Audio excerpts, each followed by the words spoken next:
doing this again. Oh, come on.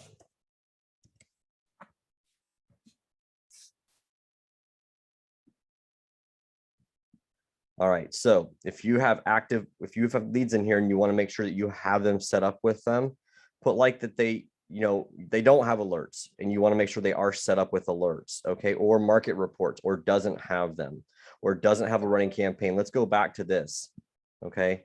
Let's do this. Does not have a running campaign. All right.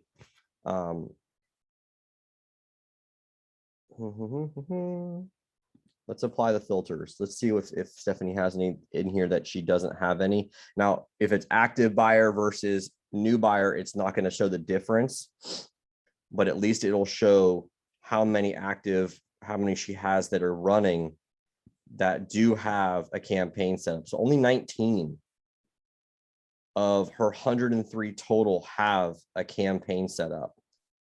Okay. So that's pretty interesting. So Stephanie, you got some homework to do, is making sure that they have a campaign set up correctly.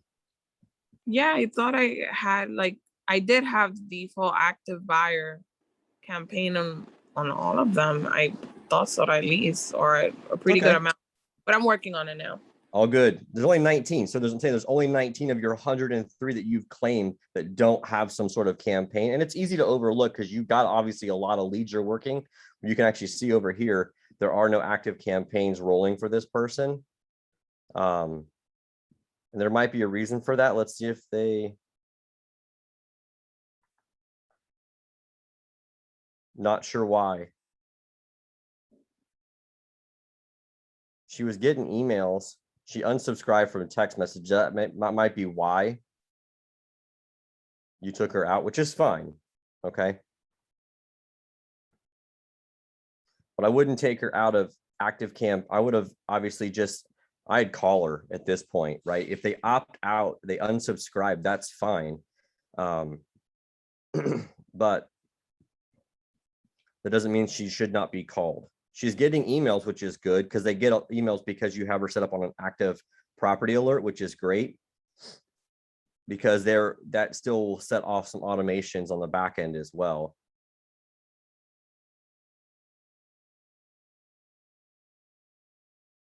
All right. So yeah, just making sure that you guys have all of your leads set up with some sort of campaign is really good. And you could create your own campaigns too. Like another campaign that's not in here, I don't think that's in here, but you could do an unsubscribed campaign. And so all that's going to do is remind you. It's going to set up reminders for you to call that person. And you guys can set that up individually. That's up to you guys. But like, just because again, they've unsubscribed from text messages does not mean that they cannot be called. All right, so I'm going to clear the filter. The filter section, guys, is really good for you helping filter out your leads that you're currently working on. But I did, like I said, for those that missed it, there is any new lead that comes in should automatically get active new buyer lead set up when they come in. Okay. All right. So I'm going to start off with Stephanie, since I'm using you as an example. Have you been able to get any of these people on the phone, replies in, that they're actively really looking for housing at this point? Yeah, I have. Okay. I moved on with one to try to get them approved. Another one or two said that they already had purchased a home. What else? I got somebody that was active yesterday, so I was going to follow up with them today. Perfect. I got an email saying that they kept looking at houses. So it's pretty good. Yeah, I love that feature that it tells you, hey, this person is back looking at houses on the website. Go get them. Yeah. You know. Okay, cool. I'm glad you got a couple in there that are actively looking. That's great. So it's just a matter of time before you get them pre-approved, you get them to sign your buyer agreement, and you're moving them from, actively to a client. And at that point, you're getting that much closer to the light at the end of the tunnel, which is money for that deal. So once you get them to where they're actively searching for deals, like you're out willing to show them houses, and get them, you've gotten them pre-approved with a lender, then make sure you move them from active to client. And then it goes obviously from once you have been showing them houses for a little bit, you started making offers, and once you get it, hopefully you get one under contract very quickly, moving it from client to under contract, and then all the way through to a closed deal. Has anybody recently, I know Vanessa got one recently, but maybe any of you guys have had it recently where you got a lead that was a buyer lead from either any of the ads that were running that happened to also be seller leads. Anybody else get one besides Vanessa? Because they're rare, but they do happen in here. Not all of these leads are first-time home buyers. I'll take that as a no. All right, so Bryce, what you got going on, man? Hey, picked up a new buyer. We're actually in negotiations for a new build near UT. So Okay. it's gonna be like high sevens. It's gonna be my biggest sale yet, so I'm pretty excited. It was kind of an easy connect because we actually ended up being from the same hometown in Virginia. We lived like 2 minutes away from each other, so I was like, oh, so we connected really well. Huh. How'd the buyer come about? It was a referral from an agent in DC. Okay. And he knew that, me and him were both bets, so he thought we'd connect well. And so we just kind of slammed it out from there. And yeah, so we're moving under contract now. He had a lender, but the new builders are requiring a preferred lender. So, I was saving him 10 grand, but I know there's not a lot of wiggle room with new build. So they and he's on board with that. Like the buyer definitely gets it. So that's an easy push. So seeing where that's going. Looking at a couple flips for a buyer. A previous buyer of mine, he had sold the property, now it's some cash. But obviously, looking at flips is obviously tough. So especially trying to squeeze in the agent commission in between like the wholesale. So we'll see how that goes. And then I got a buyer flying in from California. That was another referral from a previous buyer this week. And then I had a referral from another client of mine, but I had to pass him off to Salem because I was busy that week and he came down. And I think she's closed on that one. So overall, pretty good. Nice. I think just one thing I would love to hear anyone's feedback on, because I had a question. I didn't really know how to answer that. Well, he didn't call it out, but I was just kind of thinking ahead, like if he does call this out. So on the buyer's exclusive agreement, when it discusses the commissions, and you fill in that percentage, was there, and maybe I misread it, is there a line or a box you can check that it says, whichever is lower, the listed commission or what's in the contract of the exclusive buyer's agreement? Like if I put 3% and ends up being 2.5, there's nowhere in the contract where it spells out that 2.5 is fine. It's not going to get pushed up to 3.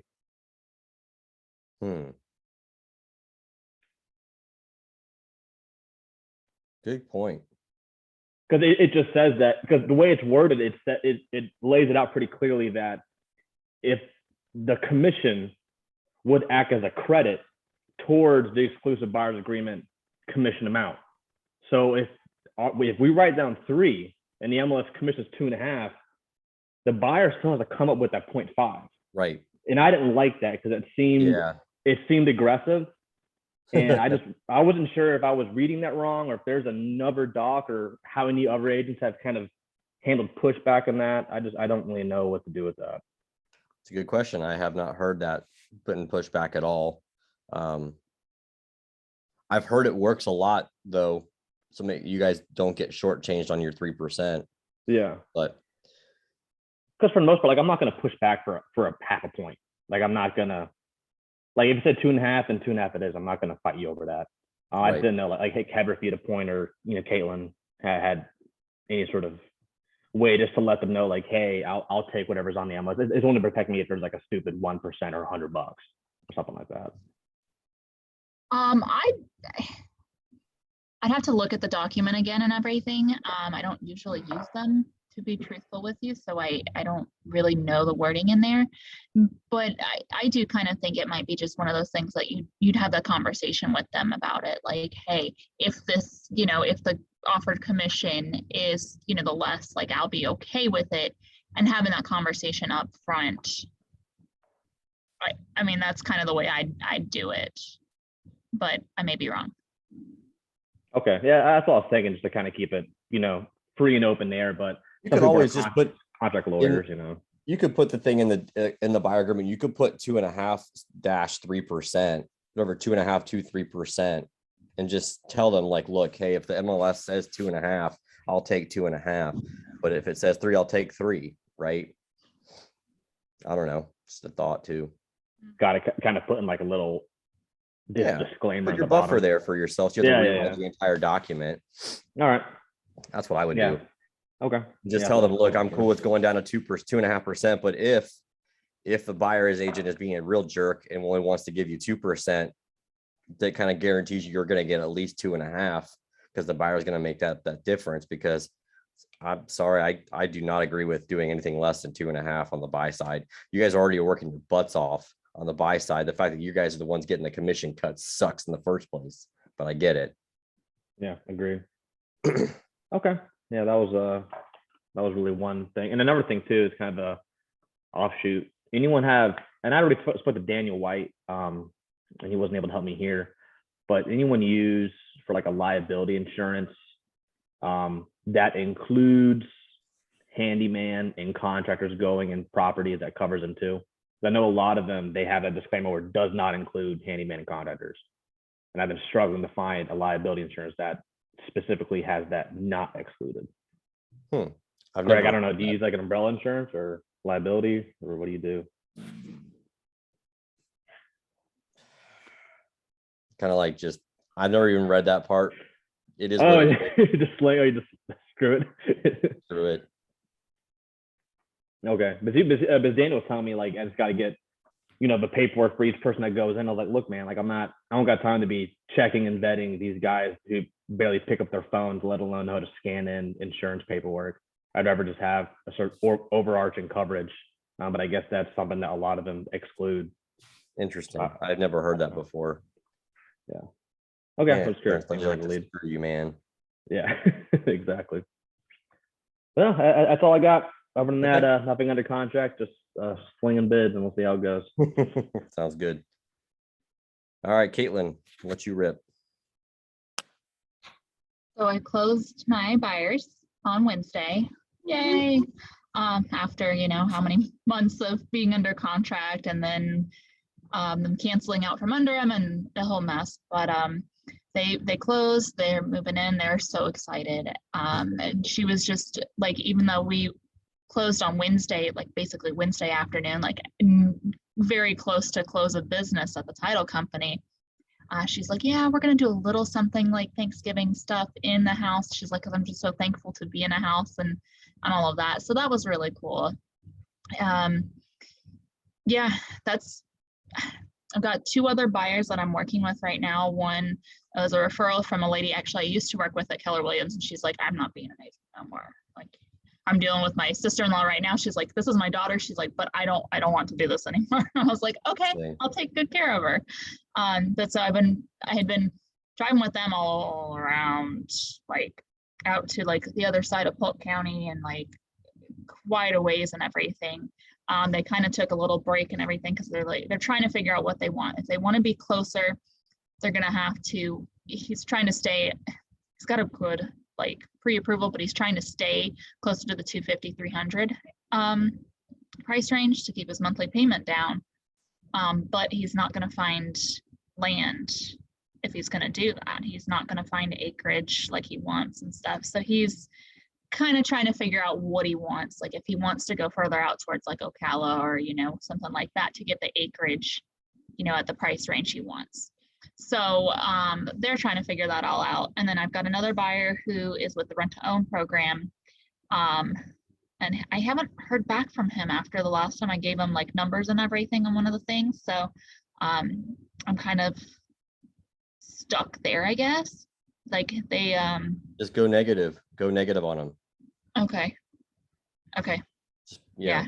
that forget old about trick that works one. every time. So don't forget to do that when they start going back 4 or 5 days without communicating with you. Don't forget to go negative. What do you mean by go negative? Ooh, I'm glad you asked.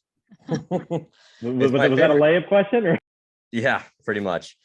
So going negative is a great technique in when someone ghosts you or stops replying to you. A dating Yeah. advice or what? Yeah, actually it works on dating too. I don't think anyone in here is single though. I'm married. I'm married. Yep. Married or taken. So going negative is where they've kind of ghosted you, or they've just stopped replying. And I know that the holidays are the holidays, but like you can kind of tell when someone ghosts you. And basically it is where you would text them back and say, hey, hey Caitlin, I don't know if I said something wrong or did something wrong. But if I did, if you could please just let me know what I did wrong so I don't do it to the next client or next customer, I'd really appreciate it. That's one way to do it.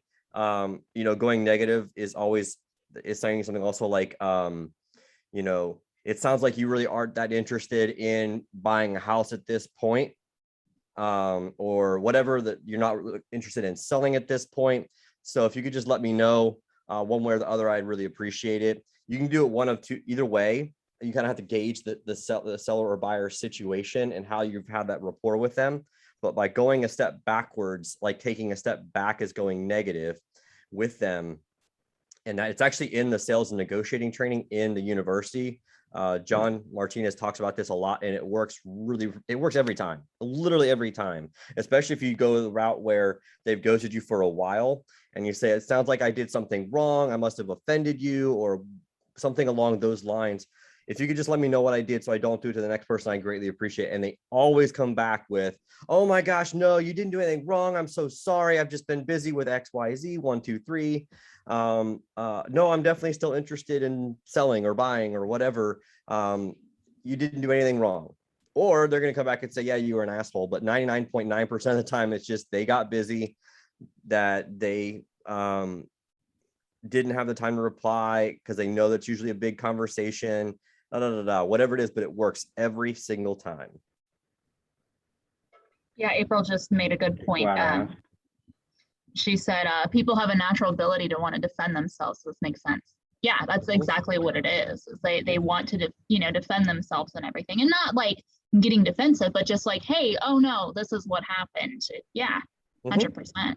Yeah, but by putting it on you, that you must have done something wrong. Yeah, exactly. And not in a negative way. You're putting the blame on you because you might have said something that caused them to not do that anymore. It flips the script, because then you don't come off as like a shark. You don't come off as a greedy salesperson looking to get the commission and stuff like that. You just come off as something with somewhat of empathy, right? I must have done something. I'm really sorry. I didn't mean to, but if you could tell me what it was, I'm telling you, it works every single time. Literally, when I took John's course, that's the one thing that was worth every bit of. I think that course was $2,000 for his online course or whatever. I don't even remember what we paid for like 4 years ago. It was like right then and there was worth every bit of the $2,000, because it literally was like I was able to start going back through all these old seller leads and start going, hey, and it would do that, and bam, bam, bam, and they would start replying, no, my cousin's brother's friend died, or been going through a divorce, and my wife's a real pain in the ass, whatever the situation was. They would come back with, no, I'm sorry, I'm still interested in selling. So it works. But yeah, so I would definitely do that if it's been a while. yeah, I'll do that with him this week then. Cool. Yeah. All right. Today, sorry, not this week. Today. There you go. All right. April, are you able to unmute yourself, or if not, it's okay. No, I can. I'm actually currently running 2 Zoom meetings, one for the company I work for, and then this one. So I'm going back and forth. listening Okay. and trying. It's definitely challenging. They do a 10 a.m. Monday morning meeting every morning for just my team, so I have to like be on there and be present. Well, we can make it snappy. So No, I've enjoyed it. Thank you guys. It's been great. what do you have going on? Do you have anything going on it right now? Are you working with any active clients, April? No, I'm not. So basically, it's been crazy. I was kind of like heavy strong for a minute looking for houses, and then it was looking for funding. And I reached out to like Matt Kelsey and talked to him about. He said he would get back to me, so I'm actually going to follow up with him today. Just trying to balance like everything has been a little challenging, and I've been hard on myself because I am such like a runner. So no, I don't. Not yet. I have like someone that's interested. My friend is interested in a lot next door to one of his houses. So I'm currently trying to figure that out because it's got like multiple LLCs on it. He owns like the guy behind the lot owns all four of them. Hmm. But he recently paid the taxes on only one of the lots and someone paid the taxes on another one. So it's kind of confusing trying to figure that out. But no, not really a whole lot. Okay. If you need help finding that who owns those LLCs, like to get a hold of those people, if you're trying to do that, clearskip.com. It's one of the skip tracers that we use. It's the only one that we have worked with that has been able to skip trace LLCs accurately. They're It's TBREA sponsor. okay. Yeah, I'm definitely gonna check that out. And then I I think they have a did sign coupon up. code too. I think. Yes, for LLCs, Bryce. Okay. And PropStream is not great for LLCs or not great for skip tracing in general, in my opinion. It's Yeah. okay. It okay. gives like 10 numbers and maybe one will hit. I'm like, yeah. ClearSkip is better overall than that. It's nice that it's integrated with PropStream, but yeah, I don't know why their data is not great. But yeah, ClearSkip does a good job with LLCs for sure. Okay. And then I did fill out that mentor thing, so I finalized that. I It will get that done surprises this you week. because it's like we need a YouTube link, and I was like, what the crap? So then I recorded a video and sent it. So it is done. We'll see what happens. I'm pumped for that. Actually, I think that's going to be like a really good starting zone. As I've mentioned before, I do get frustrated when I like don't know what I'm doing, and trying to like push through the waves real estate kicks your ass. Like there is so much to know and learn. And it is hard starting brand new in this industry for sure. So It is. That's why, you know, so many people struggles because they, especially like yourself, April, and this goes for a lot of people, right? You've got a real job. If you know, a real, like, not real estate's not a real job, a 9-to-5 style job, right? So it's tough when you're juggling so many different things, for sure, because you've got to get educated, you've got to learn the ropes, you've got to, get your bearings underneath you, and then you've got to start you got to start working on prospecting and all that other stuff, and it's a lot. Yeah, it just is. yeah. So, And some days I definitely feel like and that's I'll honestly, never that's be one of the able reasons to we did do the it. university. Yeah, that's one of the reasons we did the university for you guys, is that, if we were a traditional brokerage like KW, right, where you have to have the in-person stuff or the stuff on Zoom, right? Like, how are you supposed to do that when their trainings are during the day? Or Right. you want to go back and refresh yourself, you have to wait for the next time they host the course in person. Like, this just makes no sense.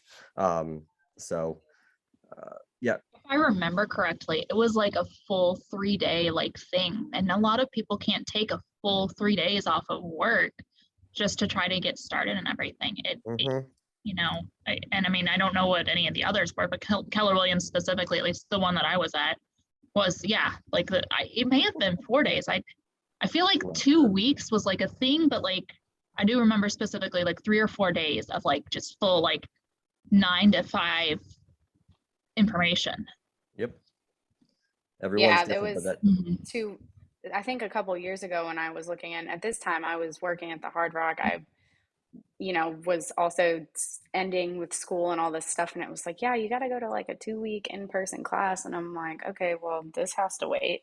Because you have to make that decision. I mean, there's nothing against it. Like, you know, I'm working my job while still trying to do real estate. Believe me, I would be way ahead if I wasn't working this job. But you have to make that choice for yourself. Like, do Oh, yeah. you give up the security and just full head go and kick ass, you know, and believe in yourself and all of those things? Well, it's totally a different scenario when you're, you know, day to day trying to figure out if that's how you can get there. So Yep. one thing I did want to ask you, if you don't mind, is I did try to find the investor information, Greg, and the training, but I can't. I used to have like an investor tab in there, and it's not in there anymore. So I'm not sure if I'm looking for it in the wrong place. Give me a second. Yeah, I'll show you you. did. We did talk about that, April. I remember that. You and somebody else, I think on the same day, said something like you remembered seeing that investments training tab in there, and then now like that you've gone in. It's, I mean, because I don't change anything once I put you guys in there. So like I don't know what happened, if it just technology glitch or what. Give me a No, second, let me guys. log back in. See if I can find it. All teams are sitting at 17 issues and 64 updates. So one is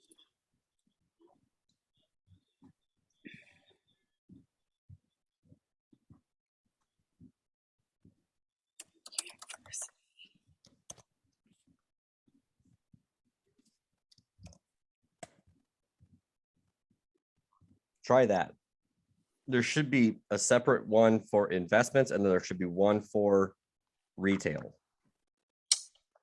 Let me grab it off and copy it and text it to myself.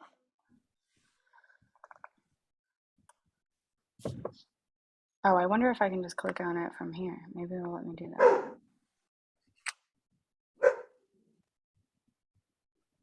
So you're saying retail training, investing training, right? So it shows it's locked, but I Hang think I on, have to I'll try to fix it. log in. I'll fix it, but you'll have it in a minute. Okay. Yeah, I'm gonna try to knock that out. That one out for sure. I think the investment one is really, really great information. I Well, think so I started doing it first, and then I was like, oh shit, I think I need to do the other one first. so. Yeah, you really should start with that fast track, so then you can at least start getting like going. But I do think the investing one is a lot of great information and everything, and I think it had really cool ideas in there. Yeah, I'm excited about it. Like I said, like my main purpose is to get this investment situation going. But you also need capital. So if I could learn how to help people, you know, I just want to learn the buying and selling like so badly just to know it. So that's why I'm like really excited to do the mentorship program and just basically learn from everyone. It is a slower process though than I completely expected. So I was like, ugh, but it's all good. I'm sure you guys can relate. Oh yeah. Stephanie, it looks like you just joined it, right? Yeah, it had like it was locked, and then I click the green button so to join or something. But I'm Yeah, trying to see it. you should just be able to join it because there's no login and like there's no exclusive password or whatever for it. So I click access now, and Yeah, then it takes me to the Welcome to Outfast University main page. Yeah, That's where it takes me to. Yep, that should take you that, but there should be in there. There should be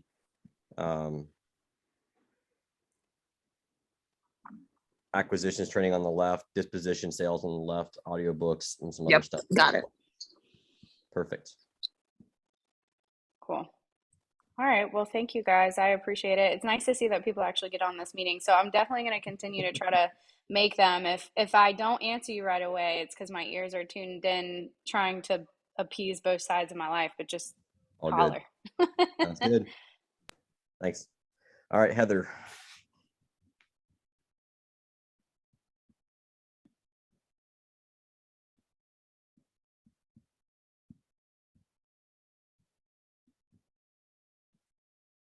I'm not sure Heather's going to jump on or not.